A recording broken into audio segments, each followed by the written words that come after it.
Future में जैसे मान लीजिए आपका 30 साल का टारगेट है, 30 साल बाद मान लीजिए कितने ऐसे निवेशक हैं जिनकी करोड़ों के अंदर वेल्थ क्रिएट हो जाएगी, वो अपना पैसा मार्केट से निकालेंगे। तो वहां पे क्या होगा, मार्केट डगमगा जाएगा और बहुत बड़ा क्रैश देखने को मिलेगा। एक जो बबल है वो फट जाएगा, कंपनी से पैसा नहीं दे पाएगी। इस सर म्यूचुअल फंड में जब आप पैसा लगाते हो, क्या गारंटी है कि आपका पैसा स्टॉक मार्केट में लग रहा है, आपका पैसा कंपनी में लग रहा है? आप देखने थोड़ा ना बैठे हो, ऐसा यहाँ पे रिडीम करोगे तो पैसा नहीं मिलेगा।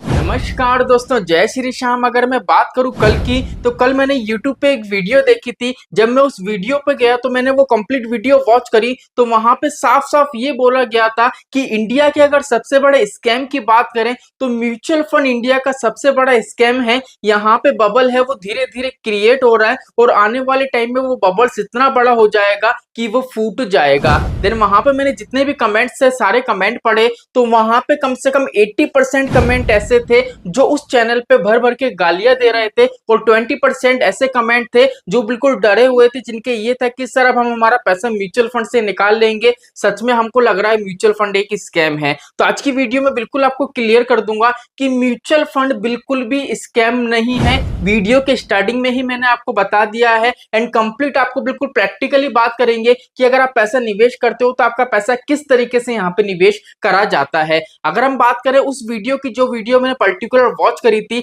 आपने भी कहीं ना कहीं शॉर्ट के रूप में या लॉन्ग वीडियो के रूप में यूट्यूब पे ये वीडियो देखा होगा, और उस वीडियो में बताया गया था कि अगर इंडिया में बात करें तो सबसे बड़ा स्कैम निकल के आ रहा है म्यूचुअल फंड। म्यूचुअल फंड में क्या कर रहे हैं लोग बाग, भर भर के पैसा निवेश कर रहे हैं, लेकिन आने वाले टाइम में जब मान लीजिए बोला जाता है म्यूचुअल फंड से 20% 15% 12% का आपको रिटर्न मिलेगा, अब आने वाले साल में मान लीजिए आपका टारगेट है 15 साल का, 20 साल का, 30 साल का, उस टाइम पीरियड के बाद मान लीजिए म्यूचुअल फंड में जब आपके ऑलरेडी करोड़ों में वेल्थ क्रिएट हो जाएगी, जब इतना सारा पैसा, जब करोड़ों की मतलब 100 करोड़ 500 करोड़ का पैसा है म्यूचुअल फंड से सडनली मार्केट से निकलेगा, तो मार्केट में क्रैश आ जाएगा, मार्केट नीचे बैठ जाएगा। बल्कि ऐसा कुछ भी नहीं होने वाला है। बिकॉज क्या है, अगर हम आज की डेट की भी बात करें तो आज की डेट में भी क्या होता है, रेगुलर बेस पे कुछ निवेशक होते हैं जो म्यूचुअल फंड में पैसा डालते हैं, और कुछ निवेशक होते हैं जो म्यूचुअल फंड से पैसा निकालते हैं। अगर म्यूचुअल फंड से मान लीजिए करोड़ों पैसा निकल रहा है रेगुलर बेस पे, तो करोड़ों निवेशक ऐसे हैं जो अपना पैसा म्यूचुअल फंड के अंदर डाल भी रहे हैं।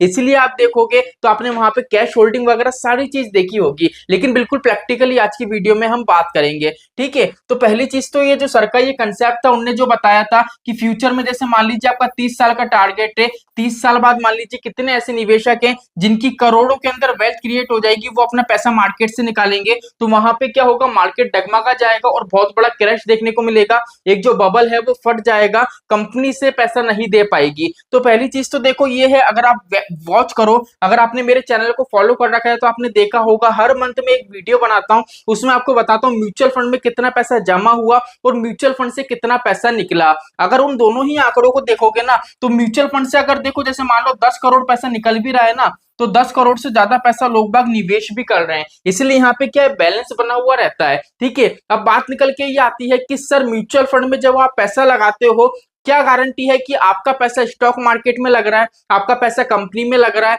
आप देखने थोड़ा ना बैठे हो, आपको तो बस आप जिस ब्रोकर में निवेश करते हो वहां पे बता दिया जाता है, लिखे हुए आ जाते हैं कि भैया ये स्टॉक की संख्या है, ये स्टॉक है, वहां पे आपका पैसा निवेश हो रहा है। कोई गारंटी है कि वहां पे आपका पैसा निवेश हो रहा है या नहीं? तो देखो पहली चीज तो आज हम क्लियर कर देंगे कि एक्चुअल में पैसा निवेश होता है या नहीं। तो चलिए चलते हैं, हम सिंपली हमारे पर्टिकुलर किसी भी फंड के ऊपर चलेंगे जिससे कंसेप्ट हमारा क्लियर हो सके। अब यहाँ पे देखो बात करें तो यहाँ पे मैंने एक फंड ओपन कर रखा है, एसबीआई मेघना मिड कैप फंड, और इस वेबसाइट की बात करें तो देख लीजिए मनी कंट्रोल की वेबसाइट पे मैंने इसको ओपन कर रखा है। अब यहाँ पे क्या होता है, हम जिस भी फंड में निवेश करते हैं ना, तो वहां पे कंप्लीट हमको जानकारी दी जाती है। जैसे यहाँ पे देख लीजिए नंबर ऑफ स्टॉक 65, मतलब इस पर्टिकुलर फंड में आप निवेश करोगे तो आपका जितना भी पैसा होगा वो टोटल स्टॉक मार्केट में इक्विटी के 65 स्टॉक में आपका पैसा निवेश होगा। अब यहाँ पे काफी लोगों का ये कहना है कि जो यहाँ पे स्टॉक बताए जाते हैं ना, उसमें एक्चुअल में पैसा निवेश हो रहा है या नहीं हो रहा है, हम कैसे माने, हम देखने थोड़ा ना बैठे हैं। तो देखो पहली चीज तो ये है,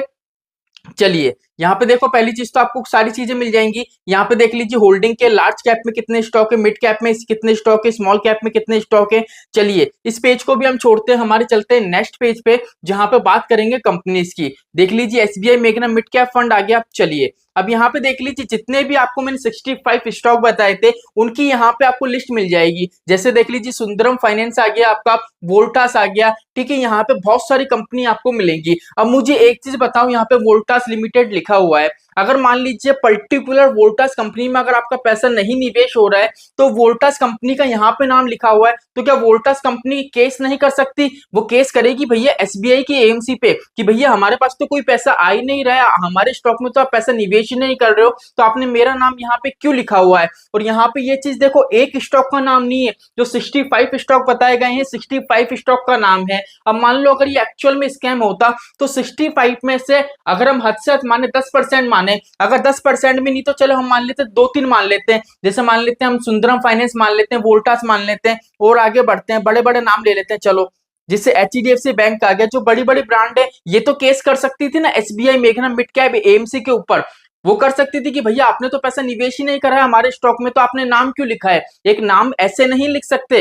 देखो अगर हम बात करें सचिन तेंदुलकर जो क्रिकेटर है, उनने अपना नाम और अपनी जो फोटो है उसका ट्रेडमार्क ले रखा है, उसको पेटेंट करा रखा है, जिससे उनकी जो फोटो है और नाम है उसको कोई भी बिना उनकी परमिशन की यूज नहीं कर सकते, ठीक है। तो यहाँ पर देखो बहुत सारी कंपनी है, जेके सीमेंट आ गया, ये इतनी बड़ी बड़ी कंपनी है। अगर आपको बताया जा रहा है 65 कंपनी में पैसा लग रहा है और 65 स्टॉक के यहाँ पे नाम लिखे हुए हैं, अगर एक्चुअल में यहाँ पे आपका पैसा नहीं निवेश होता ना तो 65 कंपनी क्या करती, जो एसबीआई की एएमसी है ना वहां पे केस करती कि भैया हमारे स्टॉक में तो एक भी रुपया आपने निवेश नहीं करे, तो किस बेस पे यहाँ पे आप नाम शो कर रहे हो, ठीक है। तो यहाँ पे जो बोला जाता है ना कि म्यूचुअल फंड में आप पैसा जमा करा रहे हो, जितने भी स्टॉक बताए जाते हैं, क्या गारंटी है वहां पे पैसा निवेश होता है या नहीं? तो देखो आज के टाइम में बात करें ना तो कानून बहुत बड़ा हो गया है। यहाँ पे अगर ऐसा कुछ होता ना तो कोई ना कोई कंपनी क्या कर देती, यहाँ पे पर्टिकुलर जो एएमसी है वहां पे केस कर देती, और वहां पे अगर केस करती तो नॉर्मल सी बात है ये कहानी ज्यादा दिन तक नहीं चलती। लेकिन म्यूचुअल फंड की बात करें तो ये प्लेटफॉर्म को काफी टाइम हो चुका है, पहले रेगुलर प्लान आया करता था, अब अभी हाल ही में अगर हम बात करें तो डायरेक्ट प्लान को ज्यादा टाइम नहीं हुआ है, लेकिन म्यूचुअल फंड बिल्कुल कंटिन्यू वे में चल रहा है। जो यहाँ पे स्कैम देखने को मिलते हैं, छोटे मोटे स्कैम देखने को मिलते हैं, जैसे फ्रंट रनिंग का स्कैम हो गया, पहले टाटा की एएमसी ने करा था, अगर हम बात करें तो अभी क्वांट वाली एएमसी में हुआ है। अगर हम बात करें कि पूरा ही एक बबल यहाँ पे क्रिएट हो रहा है, तो ऐसा कुछ भी नहीं हो रहा है। अब यहाँ पे आपको लग रहा होगा कि सर उनने जो बोला था कि पैसा यहाँ पे रिडीम करोगे तो पैसा नहीं मिलेगा, देखो क्या होता है, पर्टिकुलर पैसा अगर आपने मार्केट में निवेश करा हो तो पैसा आपको मिलेगा। क्या होता है जब भी आप मनी को रिडीम करो तो एक चीज हमेशा चेक करना कि पर्टिकुलर जो फंड है जिसमें आपने पैसा निवेश करा था उसका कैश होल्ड कितना है। अगर आपको लग रहा है कि भैया इसका कैश होल्ड बिल्कुल ना के बराबर है, कैश होल्ड है ही नहीं, तो आप देखना अगर रिडीम करोगे, अगर आपका बड़ा पैसा है करोड़ों के अंदर, तो वहां पे क्या है, जो रिडम्पशन का टाइम होता है 5 से 7 दिन होते हैं, वहां से थोड़ा ज्यादा आपको एडिशनल टाइम दिख सकता है। बिकॉज क्या होगा, पर्टिकुलर जो फंड मैनेजर है मार्केट से पैसा निकालेगा तब जाके अपने रिटेल निवेशक को पैसा देगा। तो आई होप आज की वीडियो से क्लियर हो गया होगा कि म्यूचुअल फंड किसी भी तरीके का, देखो अगर हम बात करें यहाँ पे कि एक स्कैम है, यहाँ पे जो कंपनी बताई जाती है वहां पे आपका पैसा निवेश नहीं होता, तो ऐसा कुछ भी नहीं है, ठीक है। यहाँ पे सारी चीजें मैंने क्लियर कर दी है, इसलिए बिल्कुल प्रॉपर तरीके से निवेश करो, कोई आपको दिक्कत परेशानी नहीं है। और जो भी ऐसे नेगेटिव बोलते हैं म्यूचुअल फंड को लेके, तो मैं आपको यही बोलूंगा अगर आप म्यूचुअल फंड में निवेश करते हो तो विजन क्लियर रखो और ऐसे चैनल को ब्लॉक कर दो, वो ही आपके लिए सही रहेगा। तो चलिए आज के लिए इतना ही, मिलते हमारी नेक्स्ट वीडियो में। जय श्री श्याम दोस्तों, जय श्री राधे।